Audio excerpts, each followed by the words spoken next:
eu queria agradecer o convite pela oportunidade para mediar, atuar como moderador dessa mesa. Nós vamos dar início à mesa redonda que se chama Integridade Científica em Publicações. Essa mesa vai ser composta pela doutora Solange Santos. Ela é mestra e doutora em Ciência da Informação pela Universidade de São Paulo, a USP. Possui graduação em Biblioteconomia pela Escola de Comunicações e Arte da mesma universidade.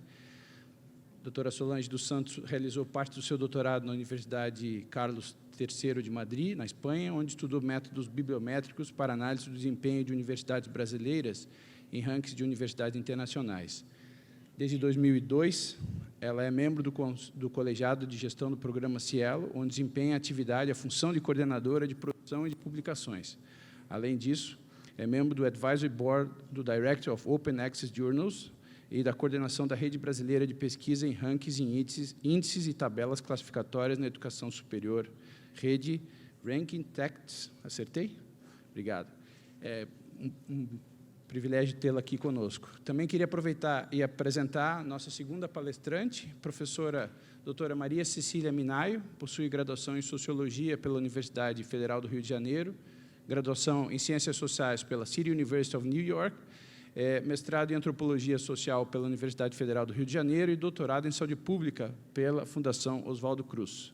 A professora Minaio possui vários prêmios por seus méritos na área da saúde, entre eles a Medalha do Mérito da Saúde Oswaldo Cruz, conferida pelo Ministério da Saúde no ano de 2009, e o Prêmio de Direitos Humanos em 2014, conferido pela Presidência da República do nosso país. O Prêmio de Mérito conferido pelo CNPq e o Prêmio Virginia Shaw como Educadora do Ano em 2019. Além disso, a professora Minaio é bolsista 1A de Produtividade do CNPq e pesquisadora emérita da Fundação de Amparo à Pesquisa do Estado do Rio Grande do Sul, FAPERJ, e da Fundação Oswaldo Cruz. Professora Minaio, uma honra tê-la conosco. E a gente, então, obrigado. A gente começa, então, cada uma das apresentadoras tem 20 minutos para proferir a sua palestra. Na sequência, a gente destina 20 minutos para a discussão. Vou pedir, então, que a doutora Simone, por favor, passe ao palco. Muito obrigado.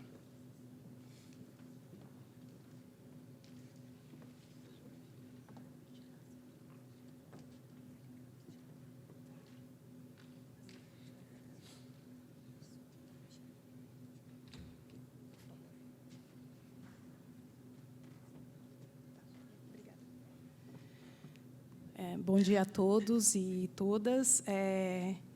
Queria agradecer a organização do evento pelo convite e fazer uma pequena reclamação.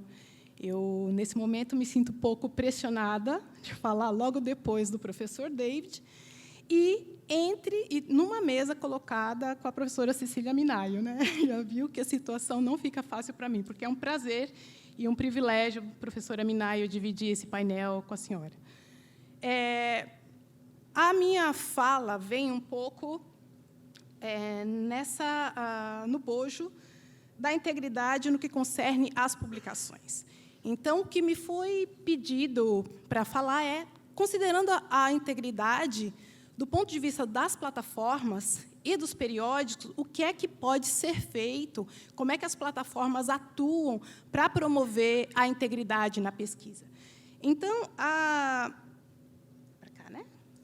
Obrigada. O primeiro que me veio à mente, quando me chamaram para falar de integridade nas publicações, é com relação à correção da literatura. Obrigada. Que existem vários mecanismos de correção da literatura. Isso porque, quando se fala de integridade na pesquisa, e a gente discutiu num painel bastante interessante hoje da manhã, e a minha fala vai um pouco retomar algumas das questões que foram apresentadas, é que a integridade ela passa aí por várias fases do processo de fazer pesquisa, e, quando se trata da publicação, a gente já está falando a posteriori, onde esses aspectos de integridade já foram ou não seguidos. Então, quando se trata de falar de integridade, o que primeiro me veio à mente foi a correção da literatura. Existem vários mecanismos para lidar com a correção da literatura, erratas, notas de preocupação, retratações. E, nesse aspecto, no que concerne a esses mecanismos de autocorreção, A gente tem aí a publicação dos resultados, como a gente já viu, a publicação ainda é central nessa forma de fazer pesquisa que a gente tem hoje. Então, costuma-se dizer que o que não está publicado não existe, né? Ciência que não se vê não existe. Então, a publicação ela é obrigatória nesse processo, mas os mecanismos que a gente tem de correção, eles ainda são muito demorados, eles podem demorar muito até que a gente consiga fazer alguma correção. Então, quando se trata de falta de transparência, de integridade, o maior problema no que concerne as publicações é a falta de transparência. Qual é o intervalo que a gente tem entre o momento que um erro é identificado, descoberto, até o momento que a retratação ou a correção é feita? Então, por vezes, essa demora pode implicar ou possibilitar que teses equivocadas sirvam para outros estudos ou para defender algumas teses que ainda não foram, de fato, validadas. Esse é um caso bastante conhecido, já se comentou, inclusive, hoje de manhã, que é o notório caso de fake news, publicado na revista Lancet, que é o artigo que relacionava a questão do autismo e as vacinas, a vacina tríplice viral. Esse caso, poucos anos depois de ter sido publicado, já houve relato de que os resultados eram suspeitos, mas optou-se por fazer uma nota de preocupação e foram vários anos verificando se aquele caso era, de fato, correto, e levou 12 anos para a revista Lancet, de fato, fazer a retratação do artigo. E isso possibilitou que o Wakefield convencesse muitos pais de que não deveriam imunizar seus filhos. E a gente tem efeitos disso até hoje. Muito preocupados com essa questão da integridade e também dos erros que acontecem, existem algumas plataformas, a gente viu hoje de manhã muitas instituições preocupadas com a questão da transparência. Existe esse blog, Retraction Watch, que, na verdade, ele é um blog e uma base de dados. Hoje, até ontem, eu verifiquei os dados, é uma plataforma que foi publicada ou lançada em 2010, mas já tem 21 mil artigos retratados nessa plataforma, coletados desde 1970. Mas é importante entender que cerca de 60% desses casos se devem realmente a algum tipo de conduta ou falta de transparência nos estudos.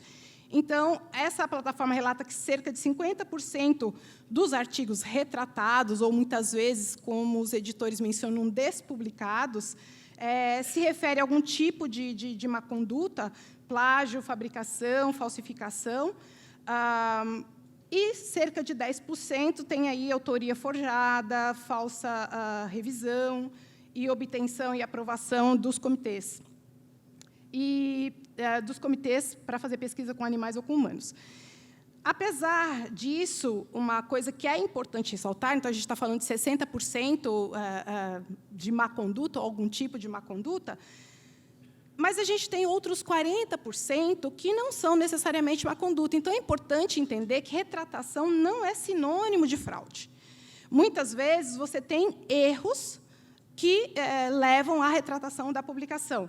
Então, essa base retrata que cerca de 40% das notificações não mencionaram fraude. Você tem outros tipos de erro, como problemas de reprodutibilidade, algum erro que foi publicado no artigo, ou erros que a gente considera ou chama erros honestos, né? Não foram má condutas, não foram erros intencionais. Então, alguns artigos, ainda que com erros intencionais, são retratados, mas não são necessariamente uma fraude.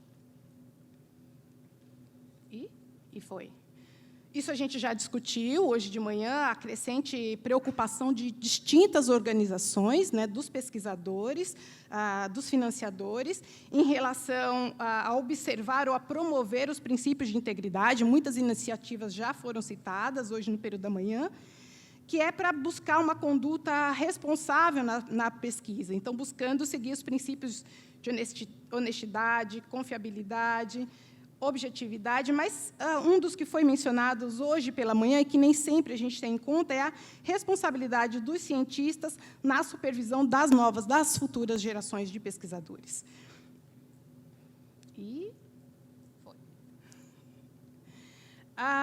Além dessa questão da crescente preocupação, é importante entender também que há uma crescente complexidade na forma de fazer ciência. Então, existem alguns estudos que mostram pelo menos 400 ferramentas voltadas para a gestão das atividades de pesquisa.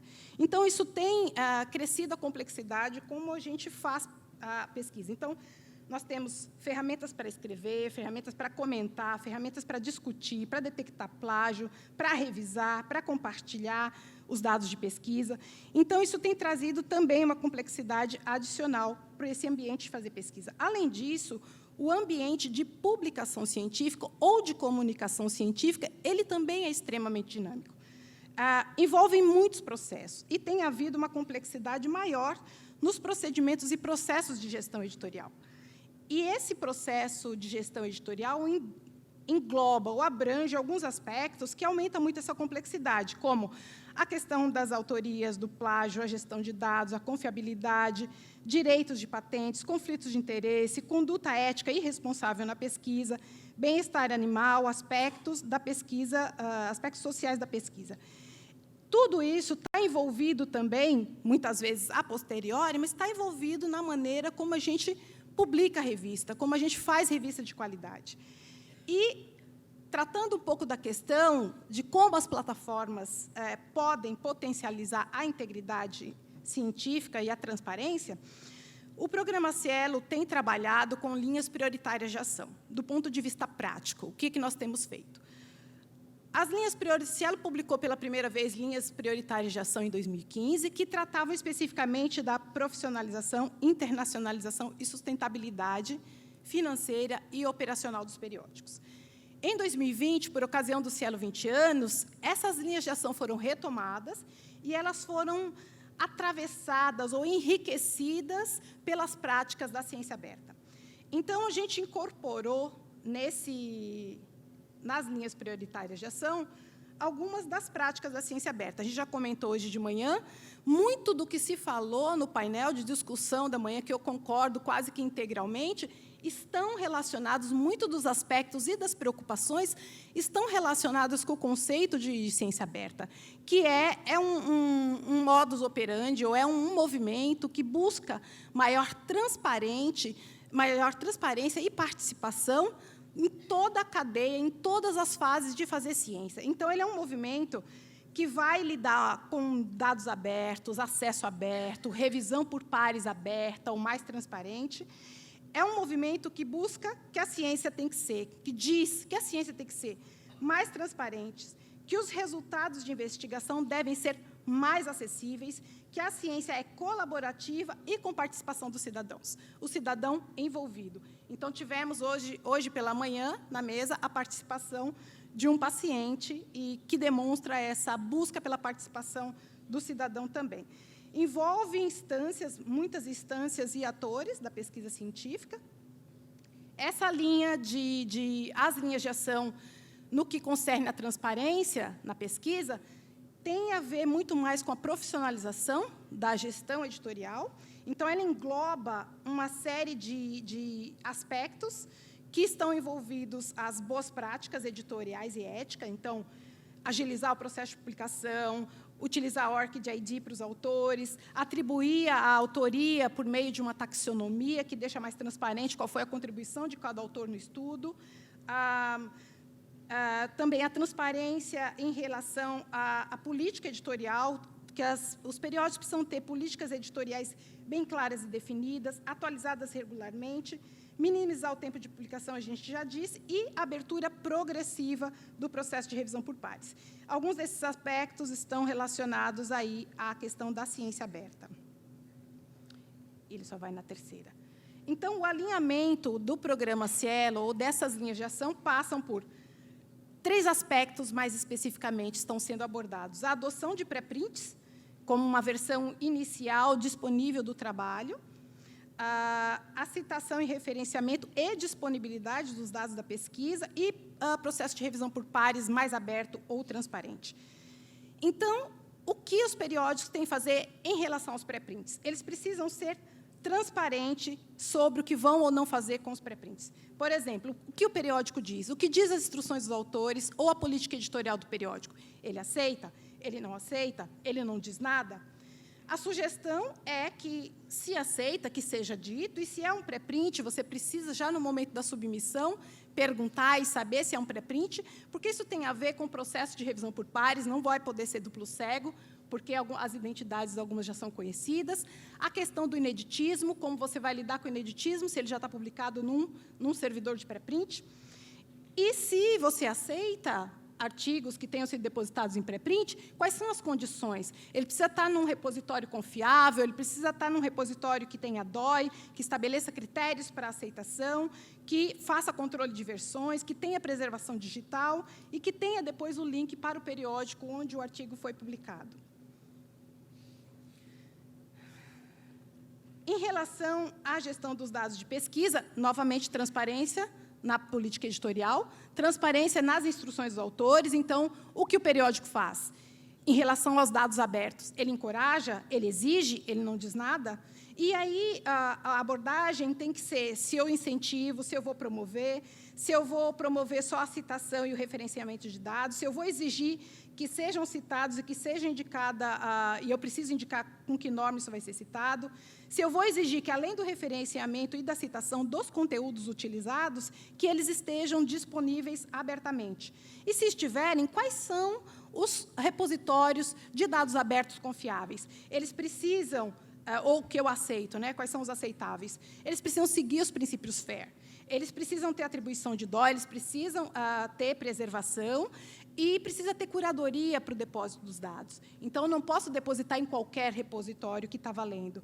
E a publicação de artigos de dados. Hoje, pela manhã, foi comentado o protagonismo que os dados têm assumido. Há quem diga que, hoje, os dados são muito mais importantes do que o artigo em si, porque, a partir dos dados brutos, eu não tenho uma expectativa a respeito daquele dado, eu não estou buscando encontrar determinado efeito sobre aqueles dados, mas o fato de eu trabalhar esses dados adequadamente e deixar disponíveis para a comunidade, isso permite, com aquele dataset, que cada um olhe para aquele dado da maneira que quiser ou que o estudo lhe permitir. E eu posso combinar esses dados, esse conjunto de dados, com outros conjuntos de dados.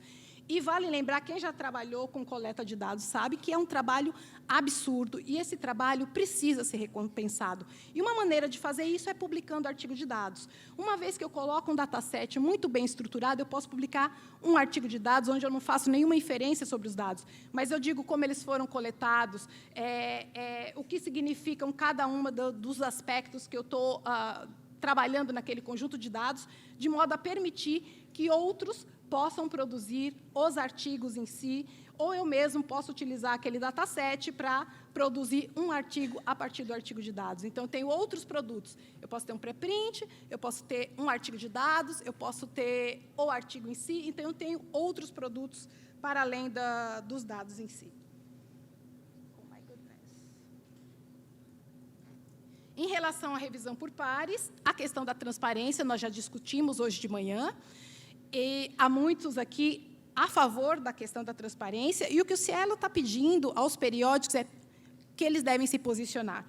Eles aceitam fazer a revisão por pares aberta, eles não aceitam, não dizem nada, e nas instruções dos autores isso precisa estar claramente informado. Então, a ideia é começar a trabalhar com opções de abertura. Então, hoje de manhã, acho que se comentou com relação aos grants, de não abrir as identidades. O que ela está propondo é que a gente experimente a abertura do processo de revisão. Ela não precisa ser totalmente aberta, mas ela pode ser progressivamente aberta. E a ideia é, por que não perguntar aos seus autores, aos seus revisores, se eles aceitam publicar, abrir suas identidades. Então, essa é uma proposta para começar. Vale lembrar que existem várias formas de abrir o processo de revisão. Há, pelo menos, 22 formas diferentes ou combinadas de processo de revisão aberto. Então, você pode abrir os pareceres, pode abrir só a identidade, você pode publicar o nome do editor associado que conduziu o processo de avaliação. Existem distintas formas. O que eu peço ou o que eu recomendo é, podemos experimentar. Vamos experimentar, começando por pequenas aberturas. indo um pouco nesse sentido do que é que as plataformas e os periódicos podem fazer para potencializar a integridade e a transparência, o Cielo desenvolveu um guia de promoção, né, diretrizes, normas e recomendações de padrões de ética. Claro que a gente não está reinventando a roda. O que a gente tem, na verdade, é baseado já em vários guias que existem, né, do COPE, do ICMJE, CNPq, Equator, que já tivemos aqui, Council Science Editors, FAPESP. Então, há uma série de recomendações que elas já estão por aí. Então, o que a gente fez, na verdade, é só concentrar um pouco e indicar para os periódicos, para os editores que devem observar esse guia, ou que eles podem dizer, eu sigo o guia de ética e de transparência na pesquisa recomendado pelo Cielo. Um outro guia que o Cielo fez foi, que o David comentou, que é a adoção das diretrizes TOP, as diretrizes para a abertura e transparência do processo de pesquisa. Essas diretrizes estavam somente em inglês, nós trabalhamos com o Center for Open Science. Cielo traduziu essas diretrizes para espanhol e para português, foi uma contribuição do Cielo para o Center for Open Science, e está disponível para os pesquisadores, como a Rede também trabalha com toda a América Latina. Nós fizemos a tradução desse guia para inglês e espanhol, e aqui está, de certa forma, mais do ponto de vista prático, porque o guia ele é bem denso, o guia das diretrizes TOP, aqui ele está de uma forma mais prática, de como é que o periódico pode aplicar as diretrizes TOP. Então, eu deixo aqui, a URL está aí embaixo, para promover essa questão da abertura. São 3 níveis de abertura em relação aos critérios. Então, só para retomar, o que o Cielo tem feito para promover a integridade e a transparência é boas práticas editoriais, que eu já comentei, a transparência de todo o processo, da política editorial, das instruções dos autores, e, nesse alinhamento com todo o movimento de ciência aberta, centrado mais especificamente na adoção de pré-prints, na citação, referenciamento e disponibilidade dos dados de pesquisa e na transparência ou abertura progressiva do processo de revisão por pares. Era basicamente isso que eu tinha para comentar, e eu deixo depois para a gente entrar nos detalhes nas perguntas. Obrigada.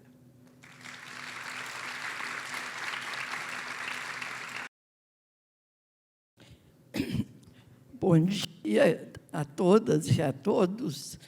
E, primeiramente, eu quero agradecer à Universidade Federal do Rio Grande do Sul pelo convite e aos queridos 2 Daniéis, Daniel Ampierre e Daniel... Esqueci o sobrenome do outro. Canavese. Tá? E a todas as pessoas que, com muito carinho, estão nos servindo nesse evento. O que eu vou falar aqui, acho que não é novidade para ninguém, mas eu vou falar assim, muito pé no chão de quem trabalha com revista, né? E que pega um processo que eu vou comentar aqui. Em primeiro lugar, eu quero agradecer a presença da Solange, e, na pessoa da Solange, eu quero agradecer ao Cielo, porque, gente, o que o Cielo representa de avanço para o país, na área de publicação científica e na área de acesso aberto, e agora, eu brinco com o Abel Packer, na militância pela ciência aberta, não é? É difícil de encontrar. Então, eu diria que o Cielo faz um processo pedagógico conosco, e a gente vai aprendendo, e é dessa aprendizagem que eu vou falar um pouco aqui. Como é que é aqui?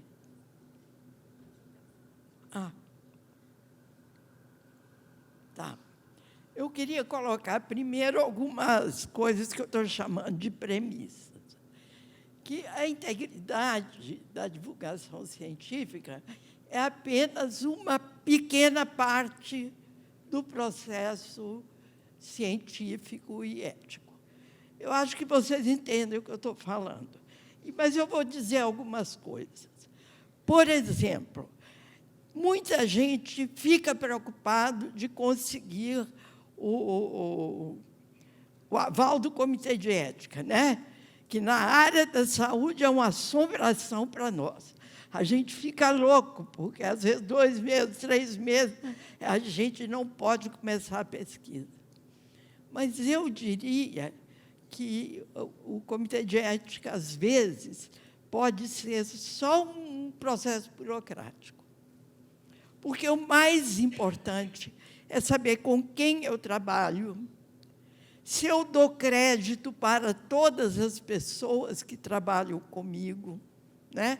Eu estou dizendo isso porque são coisas que eu observo como pesquisadora e na revista.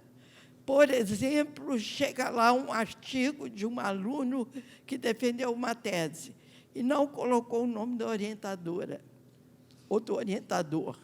E aí o orientador fica atrás de nós, para nós colocarmos. Nós não podemos.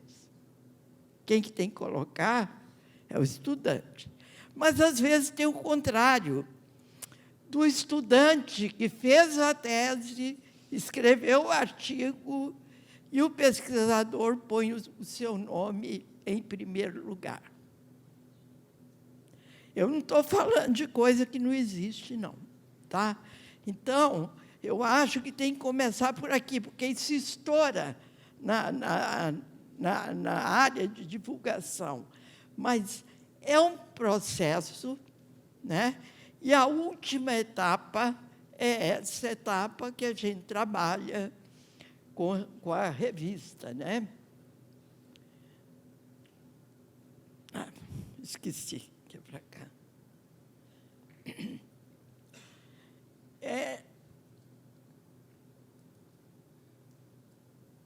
Como a divulgação científica importa para a integridade. Então, eu falo da revista, da qual eu sou editora-chefe, e que vai fazer 25 anos agora, em 2020. Tá? Então, primeiro, na forma de comunicação e valorização dos autores. Isso parece pouco, mas não é.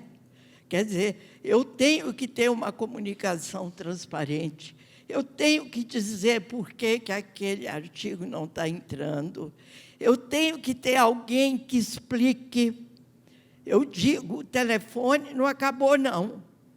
O telefone é uma forma de comunicação, não é? E eu me lembro de um colega da revista, de uma revista americana, com a qual eu tive a felicidade de compartilhar várias coisas a respeito de publicação científica, que ele diz assim: nós que trabalhamos com a divulgação científica fazemos um processo pedagógico, tá? Ou seja, a gente muitas vezes tem um tesouro bruto na mão, um tema importantíssimo, importante para ser publicado, porque poucas vezes aparece, ou nunca apareceu, mas está mal escrito. Então, vamos fazer uma avaliação e deixar isso muito claro, não é?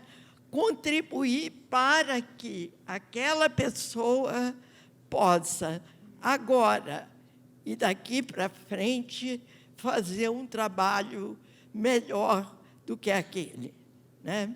Ou seja, eu estou chamando isso de valorização do autor. Eu acho que isso faz parte da integridade de quem é editor de revista. Nós não somos deuses, nós não estamos separados, quase sempre, mesmo quando a gente vai profissionalizando o grupo, que a gente foi fazendo isso na nossa revista, porque é uma revista grande. Só para vocês terem uma ideia, nós recebemos por ano mais de 4.000 originais. Então, é uma revista grande. Publicamos uma por mês. Uma que nós passamos a publicar 35 artigos, porque estava começando a represar muito. Ainda está meio represado, né? Criando normas que nunca são perfeitas, mas que ajudem a tornar o processo mais objetivo, mais impessoal, mais comunicativo e mais aberto. Isso eu estou falando do ponto de vista da revista. Nós temos uma preocupação muito grande com o nosso, que nós chamamos colaborador. O nosso autor, na revista, o nome dele é colaborador, não é? Então, esses termos, eles não são termos, vamos dizer assim, à toa, não. Eles estão aí porque é a tentativa com a qual a gente trabalha. Essa coisa de tornar o processo objetivo, falando da área de ciência e saúde coletiva e falando de uma revista que é da Associação Brasileira de Saúde Coletiva. Tá? Então, não tem cerceamento de tema em saúde coletiva. Não vamos dizer assim, já cansamos de publicar atenção primária, não publicamos mais. Esse assunto chega, esse outro chega. Não. Não há o autor da saúde coletiva vai encontrar a porta aberta. De repente, ela fecha. Fecha porque o artigo não está nos conformes. Mas a porta para ele entrar, ela está aberta para toda a área, até os limites da saúde coletiva. Tem uma coisa que eu observo, assim, observo todo mês, como a gente publica um número por mês, e eu faço, não sei se vocês já tiveram a oportunidade de abrir a página da nossa revista. Depois eu vou deixar o site aqui para quem nunca acessou. A gente publica por mês uma resenha para o blog do Cielo e que vai para a nossa página também. E aí a gente põe a listagem dos artigos que podem ser acessados pela nossa página ou pelo Cielo, tá? Todos que foram publicados naquele mês. E uma coisa que tem me impressionado muito, que, gente, é quase sempre, eu não conheço ninguém que publicou na revista. Entendeu? Quer dizer, não tem algum afiliado ali que entrou sabe? Entrou porque é importante, porque é isso, porque é aquilo. Não conheço ninguém. Ninguém. Isso me impressiona. Não é? Quer dizer, nós não estamos aceitando o artigo de acordo com a cara da pessoa, nós estamos aceitando porque aquele artigo traz uma contribuição para a saúde coletiva, né? Assumindo e corrigindo erros e falhas e tentando seguir as melhores práticas, né? Nós somos assinantes e seguimos o DORA e temos um cuidado de qualquer erro que tem na revista, publicar errata, né? A única coisa que a gente tenta não fazer é o seguinte: a gente tem um processo de discussão com o autor que vai até a última hora, até a tradução do inglês. Tudo isso vai para ele revisar. E a gente diz para ele o seguinte: revise, porque depois disso acabou. Tá? Então, o seguinte, quando há erros dos quais nós somos responsáveis, a gente publica errada. Tá? Quando é assim, mas não incluiu o nome do fulano, a gente esqueceu. Eu sinto muito, não dá. Depois de fechado, não dá. Por isso, cada vez mais eu tenho sentido isso nas falas do Abel, que é nosso impulsionador, né, nosso militante, que vai na frente, né? Cada vez mais a gente tem tentado que o autor seja responsável pela sua publicação. Não é assim, entrou na revista, graças a Deus, e acabou. Inclusive com a sua divulgação. Nós, cada vez que um número aparece na nossa página. Olha, o seu artigo acabou de sair, compartilhe com seus colegas, com seus amigos, e etc. Quer dizer, chamando a atenção, porque a autoria vai ser cada vez mais cobrada em todo esse processo de produção científica, né?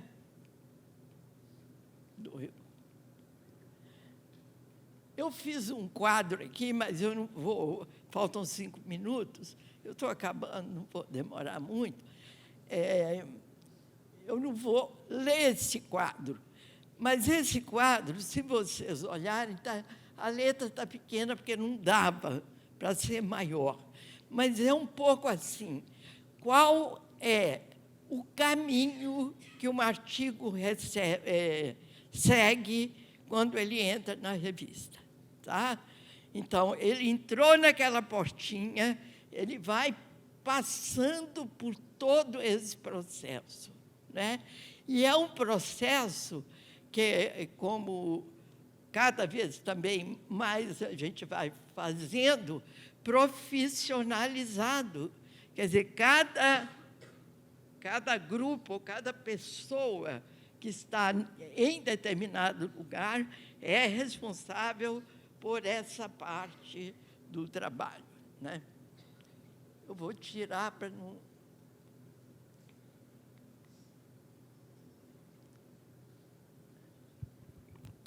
E uma parte dessa integridade em divulgação científica, eu acho que eu vou me repetir, né? Repetir o professor que falou antes de mim, repetir a Solange. É um investimento no acesso aberto e na ciência aberta, né? O acesso aberto, a gente já há muito tempo, tangidos pelo cielo, né? Capitaneados pelo cielo, a gente tem um acesso aberto e cada vez mais a gente está publicando os artigos também em inglês. Por que eu digo também? É um processo caro, gente, e a gente pede a colaboração dos autores, porque nós temos que publicar em português.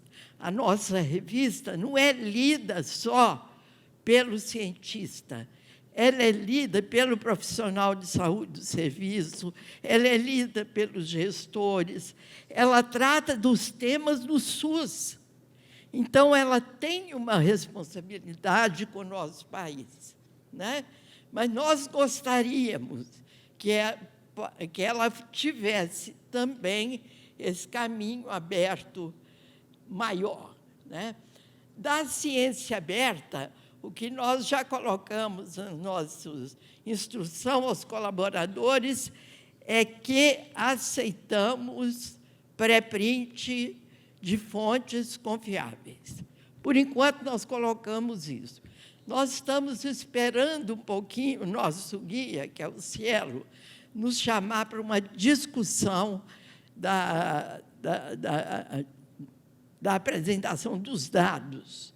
Quer dizer, nós podemos caminhar, isso não vai ser difícil, em relação a perguntar aos autores se não tem problema da gente colocar o nome tanto dos revisores como do editor associado, né? Que a gente tem um grupo grande, porque a área é muito complexa também, né? E a tradução para o inglês é o que eu acabei de fazer, né? E estamos, assim, totalmente abertos para entrar na ciência aberta, que eu acho que vai facilitar também esse processo de integridade na publicação científica. Acho que eu estou acabando, tá? Então, eu coloquei ali o acesso à nossa página, que vocês podem ter pelo celular e tal. Nós, hoje, já estamos no Facebook, no Twitter, mais ou menos 3 artigos cada semana são colocados, assim, do ponto de vista bem simples, para que os autores possam trabalhar com eles. Por quê? Porque eu estou acabando mesmo, mas eu quero dizer isso, que uma grande preocupação que eu sempre tive é que a ciência que a gente faz não fique só nas universidades. É a bendita popularização da ciência. Por isso, nós estamos nas redes sociais, tá? E vocês podem abrir pelo celular, e tem também na própria página, nós vamos encontrar. Por quê? E a gente tem já bastante compartilhamento de pessoas que não são cientistas em relação aos nossos artigos, né? O que eu posso dizer para vocês é que a gente está aberto, não só à ciência aberta, mas também aberto a rever os procedimentos, a receber as críticas, a fazer com que a nossa revista seja um serviço prestado à saúde coletiva, seja no campo científico, seja no campo da gestão, seja no campo dos serviços. Muito obrigada. Não posso ser sempre primeiro, mas já que ninguém mais levantou. Não, eu queria perguntar para a Solange, o Cielo está ameaçando um repositório próprio de preprints faz um tempo aí, tá? Eu tenho ouvido falar disso, você não tocou nisso na palestra, isso vai acontecer mesmo? Não vai? Vocês vão optar porque acho que eu vejo com olhos super positivos, assim, no sentido de expor mais gente de diferentes áreas no Brasil, o formato, mas quando acontece, por que está levando tanto tempo e vai acontecer? É a pergunta. Perfeito. Sim, o Cielo tem essa perspectiva de ter um repositório próprio de pré-prints.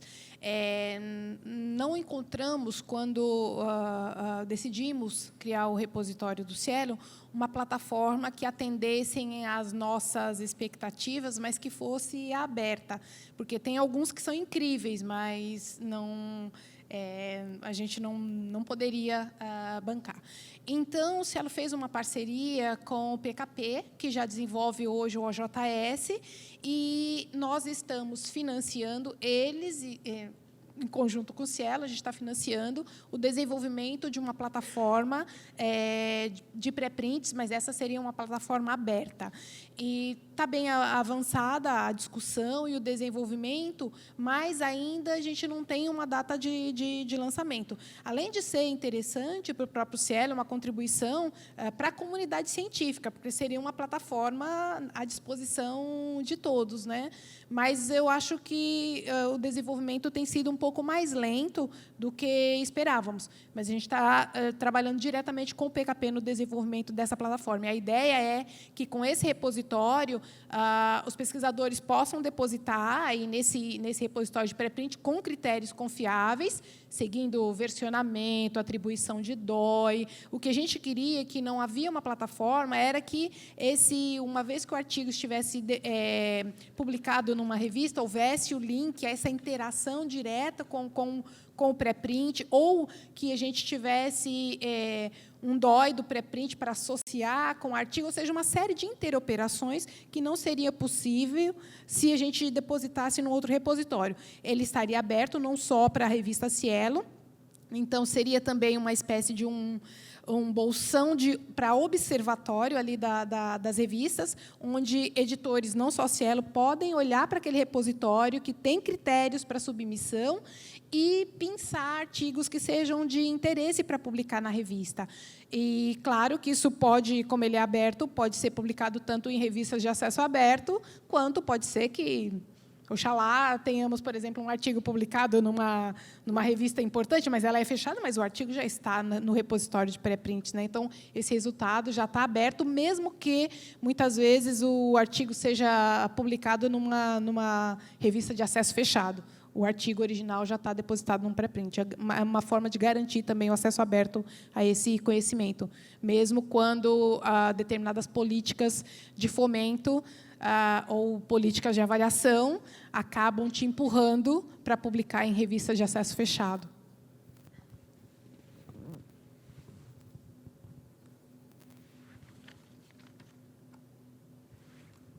Por favor, Fernanda.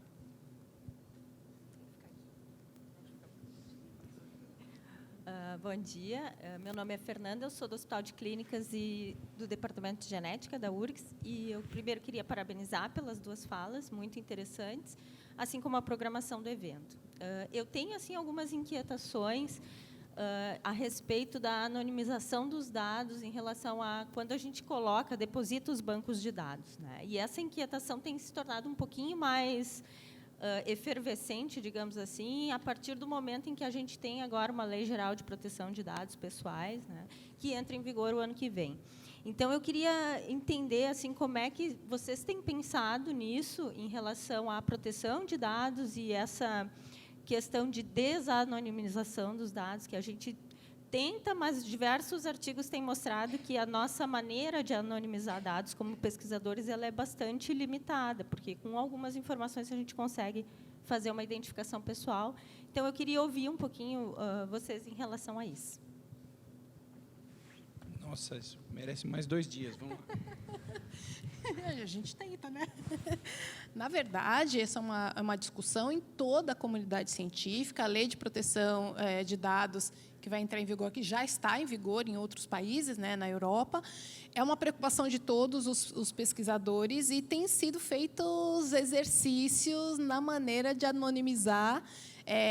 Me parece que, por exemplo, no caso dos Estados Unidos, apenas com uma informação como o CEP descobre toda a vida da criatura. Então, eu acho que, na verdade, a gente vai aprender, de verdade, aprender fazendo, lendo, estudando e olhando como os outros na nossa comunidade estão fazendo. É importante entender que esse movimento de acesso aberto é novo, não é só para nós, ele é novo para todo mundo. Todos os pesquisadores estão aprendendo a fazer ciência de uma maneira mais transparente, aberta, justa e inclusiva. Então, isso tira todos nós da zona de conforto. Então, não há respostas assim fáceis e prontas. Tanto é que eu disse em termos da avaliação por pares aberta ou transparente. A gente tem, pelo menos 22 formas de fazer ou de combinar o nível de transparência que a gente quer. Com relação aos dados, também. Então, por exemplo, não tem no Brasil, pelo menos que eu conheça, nenhum periódico que seja um data journal, que só publique data paper. Eu não conheço, mas já existem várias iniciativas internacionalmente. Então, talvez para nós um caminho seja usar os periódicos que a gente tem hoje para ter uma sessão de data papers. Não sei. Eu acho que a gente vai encontrar os caminhos fazendo. Não é uma preocupação só tua, é uma preocupação de toda a comunidade. Eu acho que a gente vai aprender a fazer fazendo junto com os nossos pares, porque cada área tem um padrão específico, né? Então, as padronizações com relação aos dados, como é que você trabalha com os dados, seguindo padrões que sirvam para a comunidade poder reutilizar esses dados. Então, a gente tem aprendido fazendo, experimentando, abrindo gradualmente e trabalhando com isso. A gente vai aprender fazendo, não tem resposta, não tem bala de prata ainda. Olha, eu tenho a mesma dúvida da pessoa que perguntou. A minha dúvida, ela vai muito na linha das pesquisas que eu faço, que são pesquisas qualitativas. Então, até que ponto eu posso expor os dados das pessoas, né? Mesmo anonimamente, tem muita coisa que dá para você saber, dá para você perceber. Agora, eu estou, nesse momento, eu estou coordenando um estudo que ele é nacional na abrangência, não é no país todo, mas é em várias capitais, sobre a questão do idoso dependente e o seu cuidador. E aí eu já me propus que eu vou publicar o manual e o projeto de pesquisa. Por que eu pensei em fazer isso? Porque eu tinha feito uma outra pesquisa anterior que usou uma metodologia e tal, e eu recebi tanto e-mail, tanta comunicação de tanta gente pedindo os instrumentos que eu tinha usado para fazer aquilo. Tá? Então, eu acho assim, mais fácil publicar o projeto e publicar método, porque método, aí sim, você pode abranger muita gente que queira repetir, até questionar seus dados. Agora, os dados, eu tenho a mesma dúvida, sabe? Eu fico me perguntando o que fazer para publicar dados qualitativos, ou se é possível publicar dados qualitativos. Eu posso fazer uma pergunta? Transcorridos 20 anos do Consort Statement e suas diretrizes, né, em termos de publicação, de transparência, em termos de ensaios clínicos, revisões temáticas, todas as dimensões representadas pelo Equator Network, que foi apresentado rapidamente aqui mais cedo. A minha pergunta é, transcorridas essas 2 décadas, os periódicos já cumpriram com aquilo que se preconizava desde então, de dar transparência, de priorizar esse processo todo de boas práticas de publicação? Eu acho que, bom, no Brasil eu acho que não. Eu acho que a gente está fazendo um esforço mas não estamos fazendo. A gente pode fazer melhor. A gente consegue fazer melhor. Na verdade, eu acho que a gente muitas vezes não é transparente em relação ao básico, né? No que concerne a pesquisa. Por exemplo, a publicação. Não é incomum receber consulta de alguns editores. Recentemente, um editor me procurou perguntando, havia recebido uma denúncia de alguém olhando um determinado artigo de um determinado pesquisador e falando, olha, esse autor já tem 23 artigos retratados por republicação, etc. E aí ele me ligou, entrou em contato, e o que eu faço? Falei, bom, você vai ter que investigar, você vai ter que ver os artigos que você publicou na revista do que tratavam, se eles não estão publicados em duplicidade, você vai ter que verificar se a denúncia procede. Eles tinham 23 já retratados e o autor tinha, acho que, uns 6 publicados nesse periódico que o denunciante tratava. E ele falou, mas isso vai dar muito trabalho. Eu falei, ué? Vai dar muito trabalho, dá muito trabalho e precisa ser feito, sabe? Então, a gente, em relação ao básico, a gente ainda se questiona. Errata.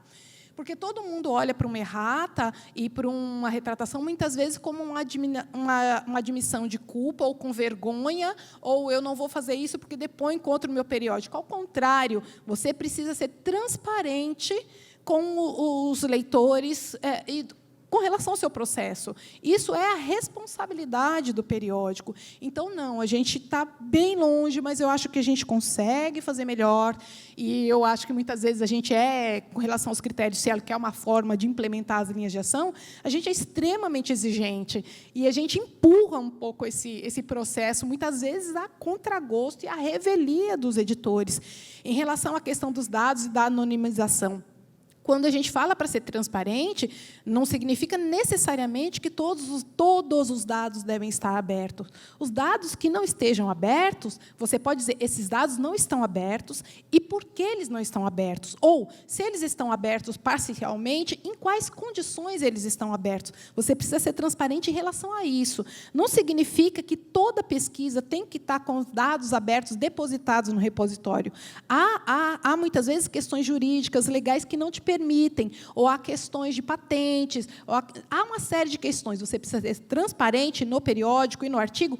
Por que o dado não está transparente, não está depositado? Então, os dados precisam ser tão abertos quanto possível, e, se necessário, você põe sigilo. E, se você põe sigilo, quais são as condições? Você precisa ser transparente por que não está aberto. Ou, se entrar em contato, eu posso fornecer alguma coisa. Em relação aos métodos, os procedimentos, não somente aos dados. Então, é transparência. Acho que o primeiro passo é a transparência. O que o periódico faz? Ele aceita, ele não aceita, ele incentiva? Qual é o nível de transparência? Eu acho que a gente começa com algum nível de transparência, e para depois achar que todos os dados estarão sempre abertos, talvez não seja realista. Mas qual é o nível de transparência que estamos sendo capazes de atingir nesse momento? Obrigado, por favor, claro, por favor. Sobre a errata, na ciência de saúde coletiva, nós tivemos alguns casos. Nós utilizamos um software para cada artigo que entra, ele passa por esse software, que é o Plagios. Mas, além disso, e, de vez em quando, algumas coisas passam. E aí, quem tem que alertar são as pessoas lesadas. Por quê? Porque eu tive um caso, por exemplo, de uma pessoa que publicou ipsiliteris, vamos dizer assim, meia página de uma pesquisadora. Ele estava fazendo doutorado na Bélgica. Acho que ele achou que, se publicasse lá, ninguém ficaria sabendo, né?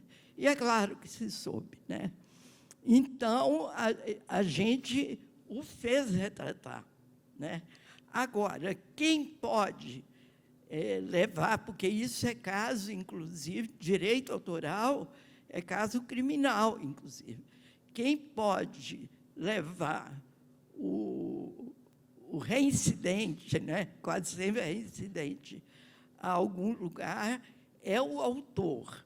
O que a gente faz é chamar a atenção do autor e proporcionar a quem foi plagiado um espaço na revista para se manifestar na errata e publicar aquilo que foi plagiado.